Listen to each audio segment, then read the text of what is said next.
I'm super happy to have my friend and colleague, Andrew Tonkovich, join us today. He's been a longtime supporter of all sorts of Illuminations events, and it's wonderful to be able to celebrate his own work as a writer and activist today. And so just a few things about Andrew. He's a longtime lecturer in composition at UCI, and he's also a union activist. His fiction, reviews, and journalism have appeared all over the place, including OC Weekly, LA Times, Ecotone, Best American Nonrequired Reading, Zyzzyva, and the LARB. And he has also hosted a weekly book show on KPFK, and he co-edited with Lisa Alvarez the first literary anthology of his adopted county, Orange County, a Literary Field Guide. He's also the author of two collections, The Dairy of Anne Frank and More Wish Fulfillment in the Noughties, and Keeping Tahoe Blue and Other Provocations, which is his most recent work. And he's a longtime staff member of the Community of Writers, and he's also a graduate of the UC Irvine MFA Writing program. So it's really great to be able to honor and learn from and enjoy Andrew's work this evening. We're also very honored to be joined by Gabriel San Roman, who is a multimedia journalist from Anaheim, California. He worked as producer on the daily drive time morning show Uprising on KPFK before becoming a staff writer with OC Weekly until that newspaper closed in 2019. And he has written also in lots of places around the country and the state. And he is the author of a collection called Calendar of Revolt, which we look forward to featuring in some other incarnation of this show. And so Gabriel is going to be engaging Andrew in a conversation about this set of provocations. And we also welcome comments and questions from you in the Q&A, and we plan to take some time at the end to draw you into the conversation. So join me in welcoming Andrew and Gabriel, and I hope you have a great evening. Thank you, everybody. Thank you for joining us. Andrew, thank you for the invitation to ask you about Keeping Tahoe Blue and Other Provocations, your latest work. And definitely have some questions about the book, about yourself as a writer, to get the conversation started. I have known you for a number of years, but do I really know you? That's what I want to start with, because as mentioned in our introductions, we're fellow travelers in alternative media on the radio at KPFK, down here in Orange County at the late great OC Weekly, and here tonight at UCI Illuminations. But before we get into your latest collection, I wanted to get a sense of you as the writer, because I'm very interested in that. If I was writing a profile about you in the OC Weekly, one of my first setting questions would be, and is the first question of this conversation, how did you get bit by the literature bug and, take your life down this path? Hey, thanks, Gabriel. Being a writer. And thanks for doing that. I appreciate the question, especially from a fellow writer who I admire a whole lot. Julia's reference to the OC Weekly is really poignant, I think, for both of us. It was not so much gone out of business as it was murderized by the corporate overlords, which still makes me sad that I can't see Gabriel's work in there. And people should also know that he runs an amazing newsletter called Slingshot, and wrote a book about called Venceremos, about Victor Jara and the new Chilean new song movement of Chile. So he knows from where he asks, I guess. So I was an activist before I was a writer, and I was an activist before I was a teacher. And one thing about the writing life and the activist life is if you flatter yourself enough to imagine that you're important enough to participate in all kinds of civic engagement, you find yourself in some amazing places. And so being a writer is kind of an excuse to adopt a persona and still kind of get credit for going to the rally or going to the lecture or going to the concert or whatever. You know what I'm talking about, Gabriel. If you're going there for an extra special reason, I think it sort of forces you to be a little bit more aware. The other thing is that I was lucky enough to stumble into a writing workshop at Santa Monica College, led by my mentor, teacher, Jim Crusoe, and my wife, Lisa, was in it as well. And it was a life-changing experience and made me take myself, I don't know, seriously, but sincerely as a writer. And Jim sort of forced people to read a whole bunch of books in order to then matriculate to the next level of workshop. And I read those books. And for me, at that time, the defining model was a writer named Grace Paley.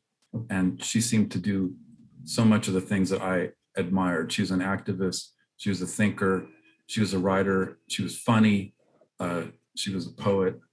And again, you know, this excuse of writing, Gabriel, I don't have to tell you, it gets you into places. And after a while, you can't tell the difference between what's real and what's journalism and what's unreal. And if you're having fun, I mean, it's just great. Our mutual friend, Gustavo Arellano, who I was lucky to work under when he was editor of the OC Weekly, let me have the cover story to go to the grand reopening of the Richard Nixon Library, which is like catnip. That one. Yeah, it's like catnip and heroin mixed into one for a writer who had to grow up with Nixon and then found himself, I'm not making this up, found himself in the fake Oval Office replica room at the Richard Nixon Museum. And I did what anybody would do, which is I looked around for the reproduction of the tape machine. And I'm going through the desk looking for, see what they put in there. And in walks George Argyros, one of the wealthiest patrons and conservative fellows in Orange County. And so I got to shake hands with George Argyros behind the fake Nixon desk at the Nixon Library. I mean, you can't make this up. So that's why I'm a fiction writer. There you go. But, Julia in her introduction mentioned that Orange County is your adopted county. I was born and raised in Anaheim. Where did you come from, Andrew, and why would you come to Orange County? Yeah, I grew up in Downey, which is in the Rio Hondo Valley. Granted, it's a Downey of a long time ago, because I'm now a 60-year-old man. So a lot has changed, mostly for the better in Downey, which used to be, sort of struggled after the collapse of the whole aerospace industry. And it was not a welcoming place for non-white people. But I got a good 1960s era public education, and then went to Cal State Long Beach. And after about 10 years of, kind of the young person's work of figuring out who you were, I was really lucky to get accepted to the UCI MFA program in writing, where I met some of my teachers and heroes like Oakley Hall and Michelle Latiolais. That was great. Right. And in this life as a writer, of course, you're at UC Irvine teaching, writing, and then you are publishing a lot these days, including this latest collection. And we'll get into this beautiful cover in just a moment. But I did want to turn now to Keeping Tahoe Blue and Other Provocations. It was one of my many, many quarantine reads, but one of my favorite of this 2021 period of this pandemic. And the story that really sets the tone for this collection and is quintessentially Tonkovich, as I'll say, is The Neighborhood. And this was a great story because when talking about Orange County and then OC Weekly, like I imagine myself seeing this as something that happened in this county in the mid 2000s, not just because of the kind of period placements in the story, but also because of the politics of xenophobia. And that was very, very hot in the mid 2000s, leading up to the immigration marches in 2006 against the Sensenbrenner bill. And, you know, there was 20,000 people in the streets of Santa Ana, 1 million in the streets of Los Angeles. But here you bring those elements into a neighborhood, and it involves two neighbors on polar opposites of the spectrum and a Mexican gardening crew. Let's start with diving into that short story. And what was the inspiration behind this very cheeky take of the immigration issue through the prism of a neighborhood and a mix-up of a Mexican gardening crew's work site for the day? Well, thanks. You set it up nicely, Gabriel, and I suspect you apprehend the politics better than anybody. Indeed, there was this clownish group called the Minutemen, and they used to harass day laborers out in front of the Home Depot and like that. And I don't know, I live in Majeska Canyon, which is a little bit of a rural outpost. And sometimes it's easy to, I don't know, to get lost in the oak trees and the sycamores and really congratulate oneself on being here. I mean, I'm a pretty involved person in everyday life, politics. But as a young parent, I guess to answer your question, indeed, I would have been walking around at the little kid level, which is, you know, about 3 or 4 feet high, or with the backpack, or playing with my kid in the park. And you see things when you're a pedestrian, when you're walking around your neighborhood, and especially when you're engaged as much by your kid as you are by adult concerns. And yeah, the story involves speculating on why there are these horrible xenophobic, racist signs that people put on in front of their homes and that they walked around with during the time of the Minutemen and the various, you know, legislative efforts and right-wing citizen efforts to marginalize and deport and harass mostly Mexican-American laborers and other disenfranchised people. So the story is one of perception about who one's neighbors really are. And now, in some ways, the story seems almost, I don't know, I won't say naive, but after 5 years of having to pretend to get along with people who want to destroy all the expectations of civic engagement and the ostensible, you know, ambitions of our democracy, I don't know, I guess I was onto something in a perverse way.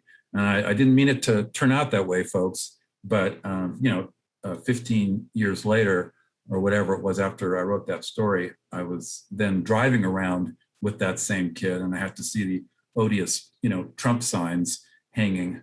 Thankfully, everybody in our neighborhood who flew those things has quietly removed them. So I don't have to write a story about those particular signs right now. Although I am almost done with a kind of a Dadaist take on January 6th. That would be fun to read. Yeah, I hope so. Fun and difficult, and maybe structured a little bit differently, because the problem for me is always how to tell a story and in what mode. So I'm trying to retell the January 6th clown putsch or takeover or whatever you wanted to call it as one of those choose your own adventure stories. Because I needed some way to write about it that other people haven't written about it. So wish me luck on that one. All right, well, good luck. The way that I've heard it best referred to is the Bud Light push. That's the good one. You know, there are the more overtly political short stories in the collection, and then there's the more subtle politics and other kind of human themes that are embedded in your storytelling. And as I was reading this again, in quarantine, I'm not fully vaccinated yet, hope to be very soon. But I picked up on, and I mentioned this to you, I picked up on, through end in some of the stories. And with regards to Accident, which is one short story, Storyboard, which is another, and then a novella, Keeping Tahoe Blue. And those three stories, those two stories in the novella really kind of touch upon, the specter of losing a parent, or actually losing a parent. And that kind of hit differently this time because, we're all just, like I just mentioned, we're all just trying to crawl out of this collective experience of the pandemic where, myself included, like I had to reckon with the fear, especially at the onset and before there was this intervention of vaccinations, potentially losing a parent. It is a very distressing feeling. And I saw people lose their parents that I knew in the community. And as you mentioned, the immigration story that you wrote in 15 years ago became prescient. But this experience that you're talking about, of that human, experience of grappling with impermanence and of not being, truly ready to part with a parent, no matter how old they are, no matter how old you are, is something that took a new relevance in the time that your book came out.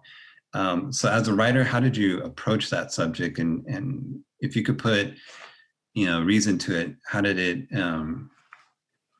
come up in these three examples, these three stories that I mentioned?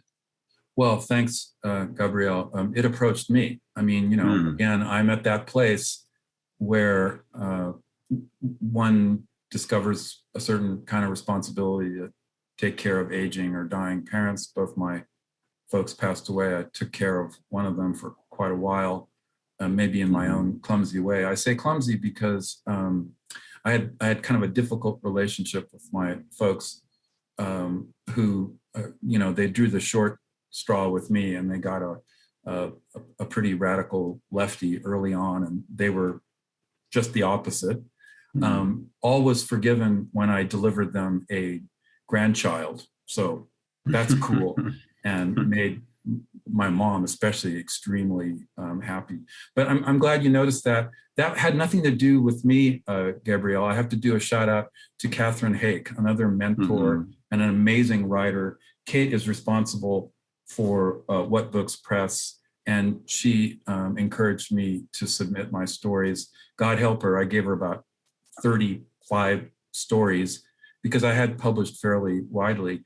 And she's the one who saw some themes and made some decisions and made the tough choices about what went into a book with 8 short stories and a novella. And I just have to say, Kate is a friend, and I think she's about maybe 10 years my senior, and has gone through the same thing, of course, which we all do in terms of the kind of life cycle. My dad had a terrific cornball sense of humor, which some of my friends and union comrades and colleagues will know that I tend toward a bit. And I like to think that the portrayal of him in a couple of those stories would make him laugh. So there's some sweetness in those stories that also kind of try to reconcile loss and struggle. And again, they're sort of about here. I think most of them are about SoCal. For sure. Yeah, and I think definitely, folks have had that experience in this terrible, terrible pandemic. I think, this is where literature becomes medicine. And I think it really builds a bridge of a common universal experience among us humans as we do grow older. So maybe people will be reading it in a context that you probably would have never have imagined. But, when I was reading the book, that was where some of the most powerful prose was, clear. So for the sake of our audience, I'm going to ask you to read a little bit from the outro and I'm turning to my book here, copy of the book. This is the short story called Storyboard. And then, the conclusion is just, a superb piece of writing, but we'll want to set it up a little bit before that with, starting from the part where, a father from Downey is in conversation with his son and things are in motion and we have to, well, you take it away, Andrew.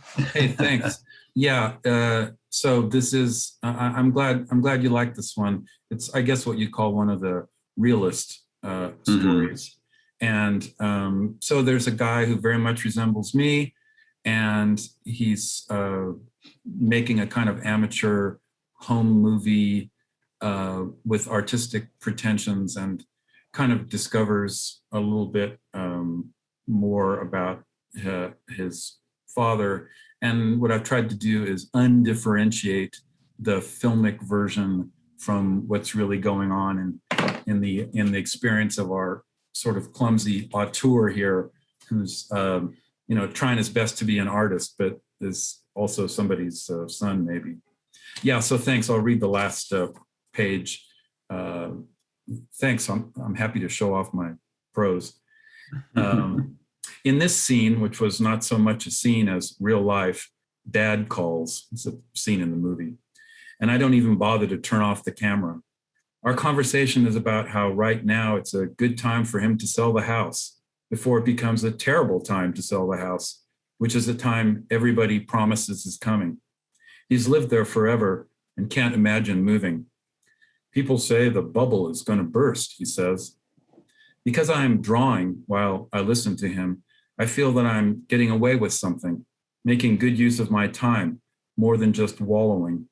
It's possible I'm also missing something. I hope that the microphone would pick up our conversation in case this turned out to be important later. You never know. Sometimes you know. Mine was and is that basic confusion that comes with Alzheimer's, someone else's, I mean. And though they will tell you it is not a communicable disease, certainly it is. I don't know if it's worse than hereditary. When he hangs up, I find that I am adding a sketch of one of the welcome to Downey signs. I really can't draw. Still, in my film, as in life, we are surrounded by pictures and photographs, and by notes and to-do lists, also careful written instructions and duplicitous signs. At some point, I know that Dad will have to say goodbye to the old place. He will wave and smile on that day I finally move him out and into a one-bedroom apartment in a retirement home. And that will be a helpful bit of footage too, if you would like to see what a straightforward record of normal, everyday human sadness and disappointment looks like, and who wouldn't, especially just now. There is an obvious, even clumsy place left in the movie to include the end or fin, or just to include a photograph of an actual real sign, or perhaps a photograph of my late mother. However it finally ends, I will attempt to reproduce that flap, flap, flap, flapping sound of the old home movie reel at its desperate, loud, cruel disconnect from any and every kind of storytelling, with bright, painful white light, and simultaneously the promise that it can be put away until the next time such sadness is diagnosed, or is even perhaps required. Hard to tell the symptoms from the illness, from all the rest of it. Thank you for that. And if we weren't in Zoom, there would be audible applause for that reading. But no, when I read that conclusion to Storyboard, the imagery of that classic sound, the flip flap or flapping sound, it just was so evocative and poetic at the same time that it really just drove the point of the story home. So thank you for sharing that with us all. And for the folks that are in the audience, we are almost halfway through the conversation.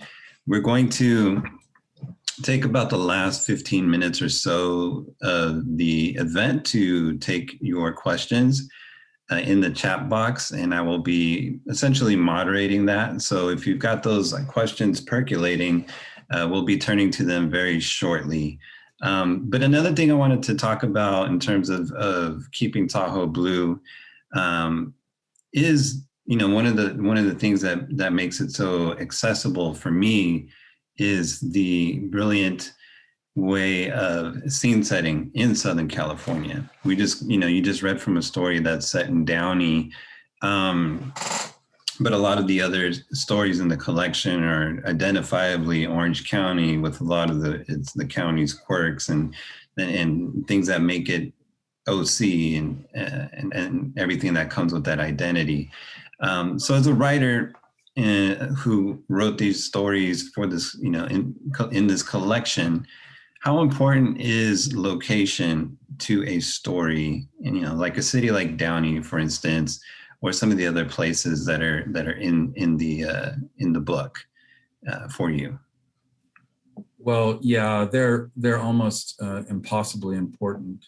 So the joke of the story about my mother's Alzheimer's and some, frankly, hilarious moments with people who are lacking memory, but still are kind of there in the way that she was, seemed to be a nice correlative to the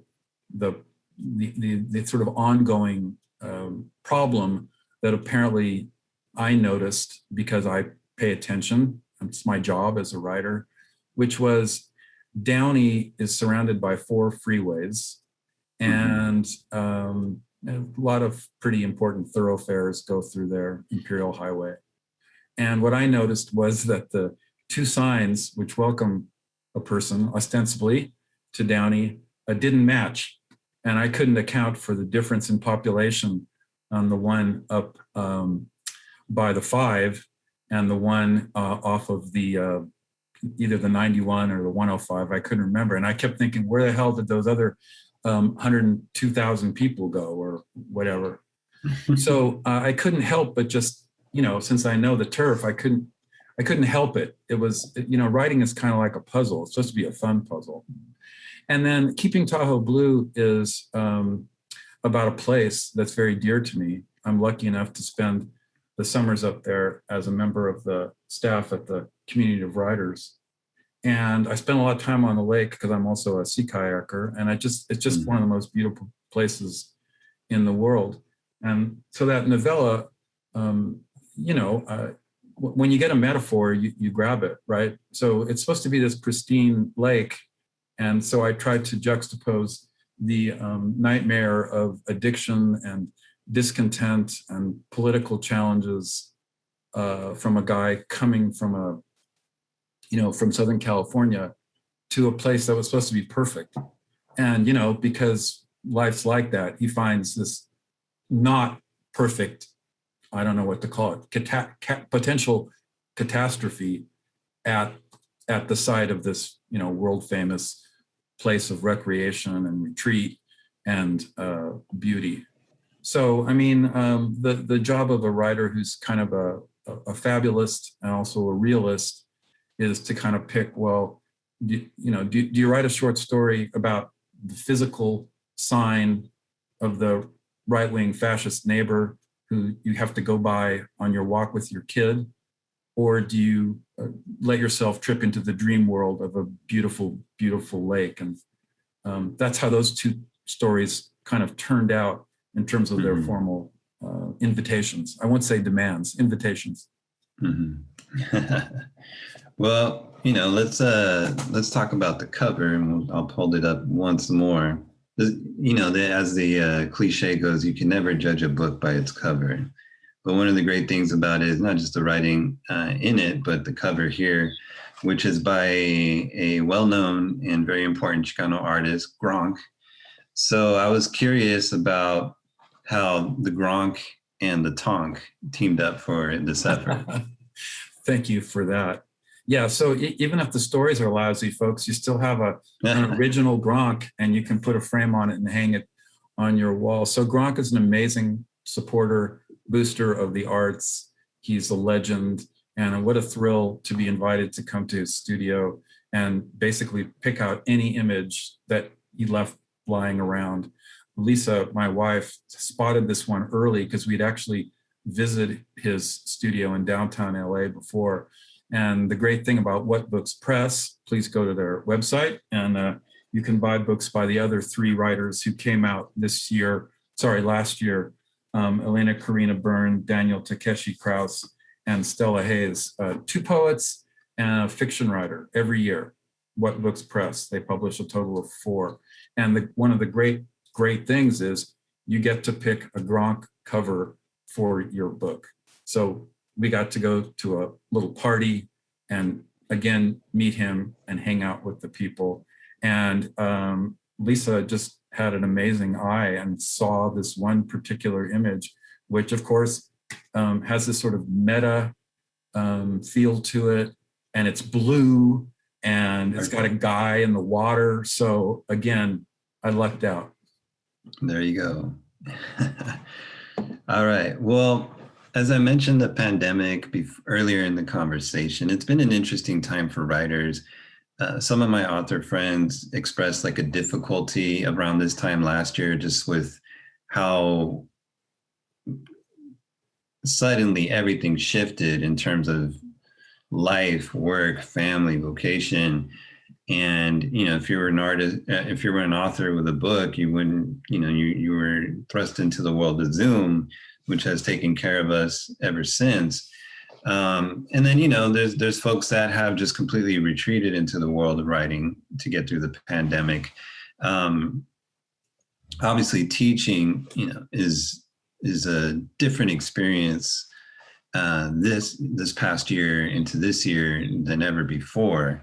But, you know, as someone in this pandemic, like the rest of us, and as a writer, how did you approach it? Did you have any, you know, challenges, or did it give you space and time to really concentrate on some new material? As a writer, how has this pandemic been for you? It's not been terrible. Of course, the demands of teaching online have been a struggle.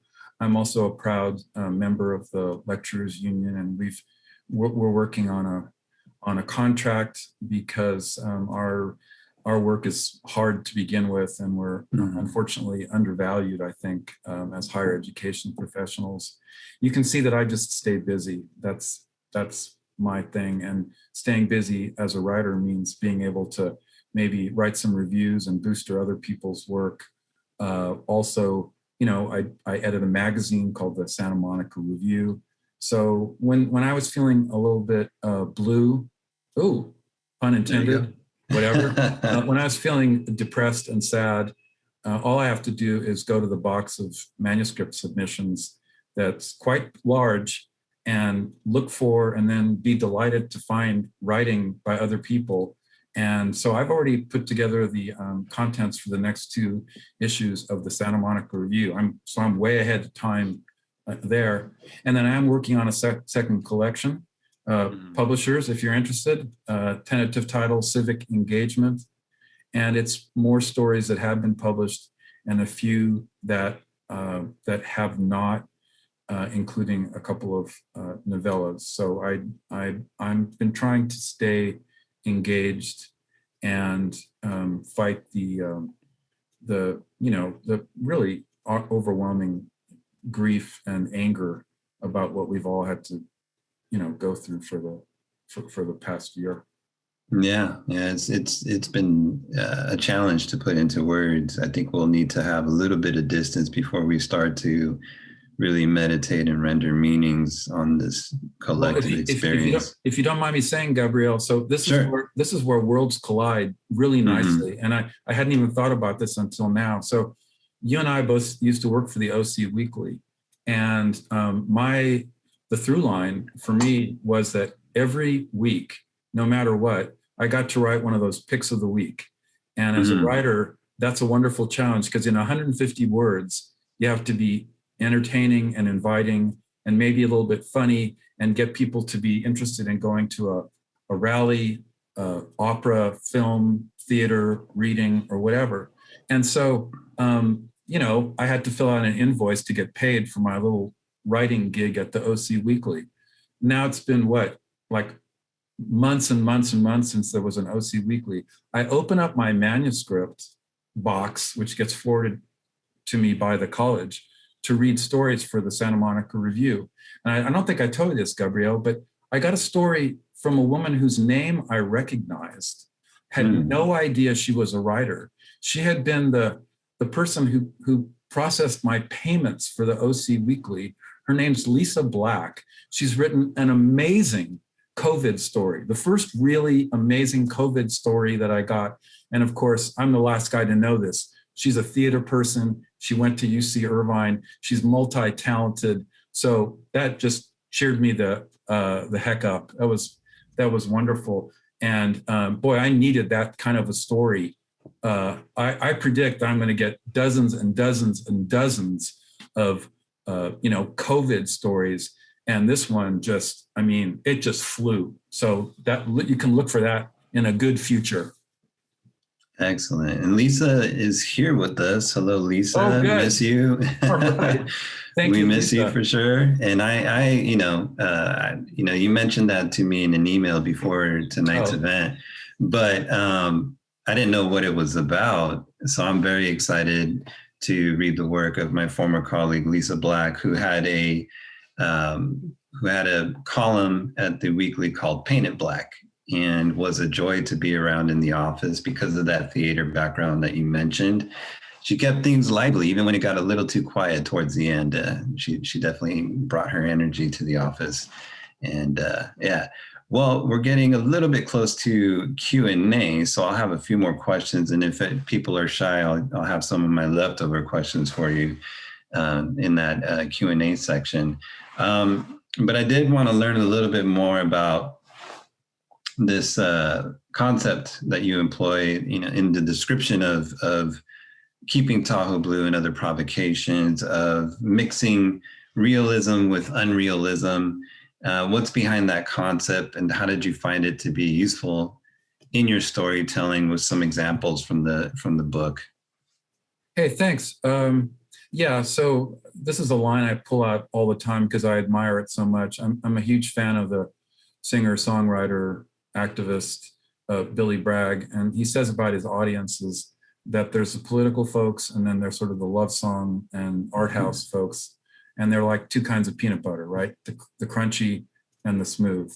And I think for me, as someone who tries to be a fairly, sincere literary artist, for me, it became convenient to draw this line between realism and then kind of, a joke word, unrealism. I like unrealism. I like the fabulist, sometimes called.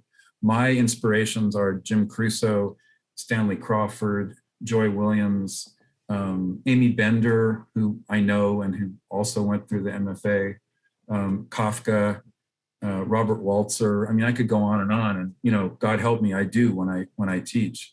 And I'm also politically someone who comes out of the political tradition of the Situationists, the 1968 uprisings in Paris, Dada. So it's not a stretch for me to embrace the unreal and as a fictional tool in order to explore the real. So I originally sent this monstrously large collection of stories to Kate and other people. Thank goodness Kate liked it and took it for What Books Press. And I had called the stories Unrealism and Realism and divided it up that way. It's still a category that I have some affection for, and maybe I'll try it for the next collection. But then she sort of divided those up in order to accommodate this long, whatever it is, 50-page novella. And so she organized the stories as travelers, messengers, and intermediaries, which is frankly so much more elegant and smart and sophisticated than I would have come up with. So I'm really grateful for that. And I like it because it has a kind of a sci-fi thing going. And I try to play off genre as much as possible. And as someone who started off as a reader of, my two favorite writers when I was a young guy, when I, got sent to detention in the library, Never do that, teachers. Never send your screw up kid to the library, because they'll read Joseph Heller and Kurt Vonnegut, and then this is what you get. So there you go. All right. Well, before we turn to Q&A, so folks do get your questions ready to go in the chat box. Of course, here's Orange County, a literary field guide, wonderful collection that you and your wife, Lisa Alvarez, put together. Unfortunately, Orange County is becoming a little barren these days in terms of the printed page and writing. Of course, we did lose the OC Weekly the day before Thanksgiving in 2019. And the OC Register historically is mounting a union effort amid cuts to the bone, to the point where they moved from the Grand Avenue office in Santa Ana to a nice office with a great view in the Platinum Triangle area of Anaheim by the Angel Stadium and Honda Center. But then, in the middle of the pandemic, they retreated to their printing office off of Lewis Street in Anaheim, which has one advantage of being close to the new Pollo Campero restaurant that just opened up oddly there. But you have something to help save the day, to sow some seeds in that arid soil. I won't give away the title. I'll let you introduce this project that is forthcoming this year, but we should all be very excited about it. I'm excited about it. What do you have cooking to help literary OC? Hey, thanks. Boy, that was a great setup by somebody who seems to know a lot about Orange County there, Gabriel San Roman. Yeah. Well done. Yeah, I used to write for the OC Register. That's right. This ultra-conservative, kind of kooky editorial page, they were really nice to me. And I used to be able to write for the magazine for about a year and a half. And I got to do full-on profiles of anybody that I wanted to in Orange County. And I have to say, shout out to the Orange County Register, whose editorial policies I, of course, diametrically oppose almost always, but they're really good to me. And I got to do profiles of some amazing folks, whose stories needed to be told. So I'll add to your list. I want to say two things. First of all, friends of yours and mine are coming out very soon with the book from UC Press called The People's Guide to Orange County, or was it A People's History to Orange County? I can't remember. People's Guide. And these two women from Orange County have done an amazing thing as part of a city-by-city deconstruction, revisionist history of places that we live. So look for that in the future. I'm very pleased that I've been able to see the advanced copies of that book, and it's on the rock. It'll be out soon, we hope, because it's been hard to promote books and to see the light at the end of this tunnel. But I've invited you, Gabriel, and about 150 other close friends, cultural workers, writers, politicos, and other people to get on board with a project. Tentative title is Citric Acid, hopefully an online bespoke journal for Orange County. If the smartass subtitle, rubs you the wrong way, you can embrace the perhaps more sincere subtitle. The title is Citric Acid.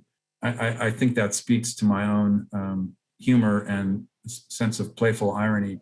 And the subtitle is An Orange County, California Literary Arts Journal of Imagination and Reimagination, featuring fiction, essays, poems, reflection, and resistance.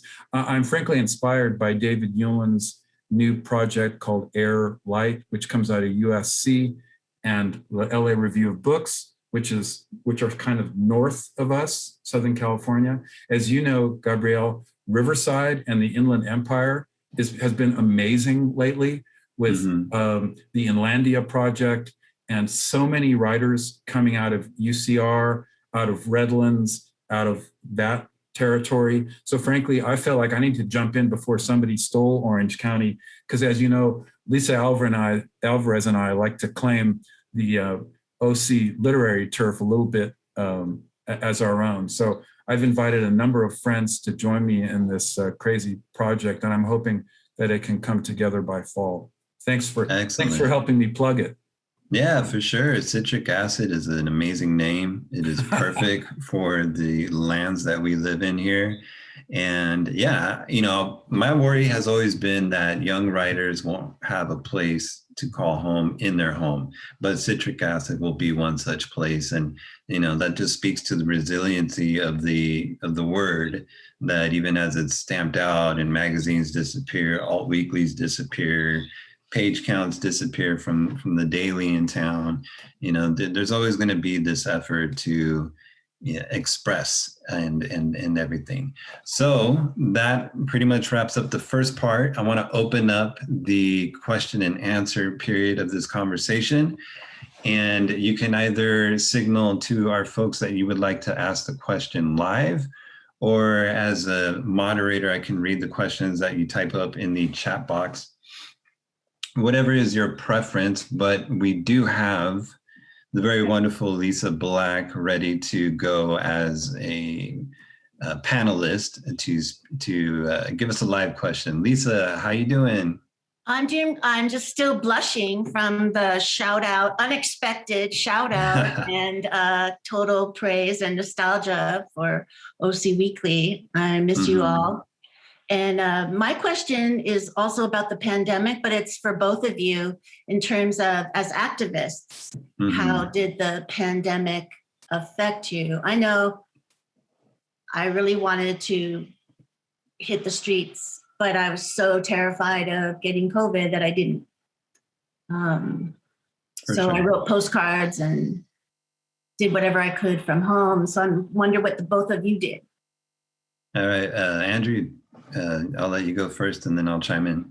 Well, I have a pretty amazing radical kid activist who sort of kept their mom and me honest, which is to say that we all went to lots of BLM marches together.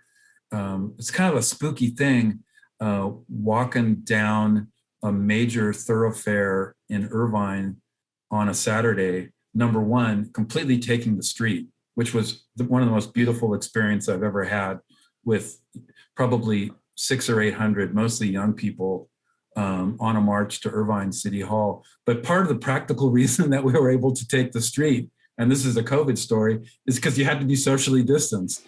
So you can quadruple the length of your march if you're 10 feet apart, and that was beautiful. And I have to say, Katie Porter was at one of those marches, and she wasn't there to showboat. I'm really proud that I helped elect her, and I'm really proud that she came to BLM marches at City Hall wearing a mask and not saying, "Hey, I'm Katie Porter. I'm here for attention." She was just standing over there, just being a human person. And I had many interactions like that with friends. I think they were my friends. I couldn't see their faces, but it was great. Cool. Yeah, and then I definitely was erring on the side of the health caution. So it's been a very weird experience up until, even up until yesterday's verdict in the Derek Chauvin murder trial, to feel like a spectator. A lot of the unions were doing the car caravan protests, and early on in the pandemic, when there was this fight over when Disneyland Resort should open and how much the workers were asking for safety protocols, I got in my car and did about 2 hours worth of laps around the Disneyland Resort, which was a ghost town at that time. Yeah. And basically honked my horn it was a different kind of attraction for that area. But there was car caravan protest, and then I started my newsletter because I had a lot to say. At the bare minimum, if I couldn't be in the streets during a lot of these protests out of health concerns, I definitely wanted to contribute in the way that is my best way in non-pandemic times anyway, which is to write, analyze, dig deeply into the history of Orange County and make connections, and definitely help raise the historical consciousness behind what we were all going through again and again, from the experience of the pandemic and explaining how the roots school segregation in Santana are actually intimately tied to the pandemic and racist public health policy at the time, to the White Lives Matter rally in Huntington Beach and Huntington Beach's own historical relationship with the Klan in the 1920s. So it was definitely a time to write amazing stories and dig into unheard histories, and at least we'll come out wiser for it, hopefully. Ladies and gentlemen, that's the OC People's Historian talking right there. Hey, I think there's a couple of friends that we're going to bring onto the screen here. All righty. Thank you, guys. Thank you, Lisa. A couple of other amazing writers who. Yes, we have Michelle and Dylan coming up as panelists. Two of my favorite people in the whole world. Michelle Latiolais. Right. We will start with Michelle and Dylan Landis. Let's see if Michelle can. There's Dylan. Hi, Dylan. You have to unmute yourself. There you go. How are you? Wow. Thank you for coming to this, Dylan. Everybody should go and buy her books and check out Dylan Landis's writing. Thanks, Dylan, for coming. Dylan, you have a question for Andrew? I did. I wrote it better than I'm going to say it, but I want to know, Andrew, if you feel that a story or a piece of fiction has to have a moral core or some kind of ethical, center to it, or if it can just, exist as an imaginative thing, untethered to morality. Well, that's a wonderfully loaded question from a fellow alum of the Jim Crusoe workshop. So Dylan Landis knows the answer to that better than I do, but I really appreciate it.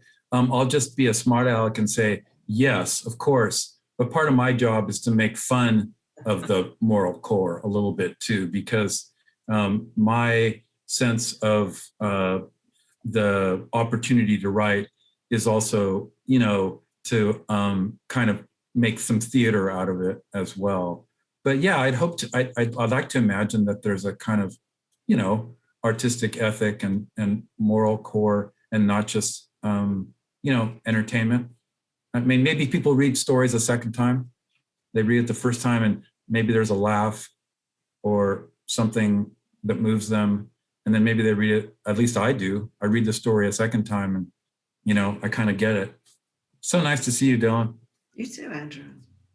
All right, thank you, Dylan, for the question. Let's turn to Michelle. Oh, and Be Still My Heart. It's Michelle Latiolais, everybody. Then we'll be able to hear you once you unmute. Michelle was featured, was a host on Illuminations not too long ago. There we go. And Michelle is my mentor and friend. And she runs, of course, the MFA program at UC Irvine. Wow. Okay, Michelle, you're live. I'm sorry. I just assumed this was a webinar, and I didn't even brush my hair. I'm so sorry. I didn't brush mine either. So now I'm wearing a cap. You all look fabulous, so. And my question was only, I just had asked Andrew, sort of what political writers you go to school on, and that you'd mentioned several. I mean, even Amy Bender, but Walzer, but you also mentioned Joseph Heller and of course Kurt Vonnegut, who wrote important novels. I mean, novels that changed the world, right? Catch-22 and Slaughterhouse-Five. So, who are the writers who you've truly gone to school on? Was just my question. So, check out. Okay. Thanks. Yeah, it's a favorite topic, and I could go on, but I'll just do. When you've got the floor, you might as well advertise some of your favorites and your heroes. So, if I could ask everybody to go out and buy one book or reread one book, it would be Stanley Crawford's The Log of the SS, Mrs. Unguentine, which for me was a life changer. I read about it in Jim Crusoe's class. In terms of nonfiction, especially lately on my second or third reading of some of those texts that I read when I was, imagining that I could write maybe in my early 30s, when I saw Lisa go first to the MFA and saw what she was able to achieve. And when I kind of started pretending that maybe I could, do some art, write some work, I read The Situationists again, The Revolution of Everyday Life and the Society of the Spectacle. I mean, that is a core text for me because we're living it, folks. The dissolution of a kind of a shared community of authorship and credibility, like Gabriel was talking about, the disappearance, whether we like them or not, of so-called mainstream, newspapers of record, the kaleidoscopic nonsense. All of that also has opened up an opportunity for critique, where we can find these amazing, other media. And, the Situationists, they saw that in the 60s. So that would be my short reading list. I could go on and on, but, every couple of months I post what I'm reading, and I try to stay fairly eclectic, whether it's realism or unrealism. And read Michelle Latielle's amazing book, which is called She, one of the best books about Los Angeles. It almost never gets categorized as that, but it's one of the best books about Southern California that you'll ever read. And thanks, Michelle, and thanks, Dylan. Thank you. Wow, guys, this was an amazing evening. It was great to be able to steal some people from the audience and make them panelists and have them speak to us directly. So we're going to experiment with that.